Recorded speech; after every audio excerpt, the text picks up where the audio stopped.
மேட்டூர் அணை உபரி நீரை 5000 கோடி ரூபாய் மதிப்பீட்டில் சரபங்கா, திருமணிமுத்தாறு மற்றும் வசிஷ்ட நதியில் இணைத்து ஏரி குளங்களை நிரப்பினால் சுற்றுவட்டார பகுதிகளில் 1800 அடி வரை சென்ற நிலத்தடி நீர்மட்டம் 50 அடியாக உயரும் என்று பாமக தலைவர் அன்புமணி தெரிவித்தார்.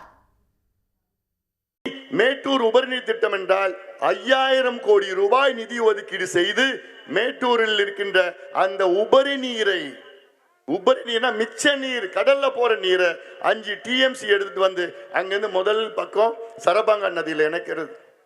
அதுக்கு வழியா சரபங்கா நதியில் இணைக்கிறதுக்கு முன்பு இருக்கிற ஏரி எல்லாம் நிரப்புறது, சரபங்கா நதி மூலமாக கீழே இருக்கிற ஏரி எல்லாம் நிரப்புறது. இங்க இருந்து திருமணிமுத்தாரை இணைக்கிறது.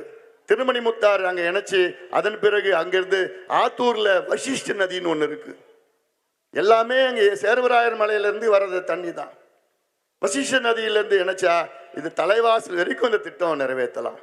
1600 அடி போயிடுச்சு, 1800 அடி போச்சு நிலத்தடி நீர். இந்த ஒரு திட்டத்தை நிறைவேற்றினா போதும், இந்த நிலத்தடி நீர் 50 அடிக்கு வந்துடும். உடனுக்குடன் செய்திகளை தெரிந்து கொள்ள சன் நியூஸ் பெல் ஐகானை கிளிக் பண்ணுங்க.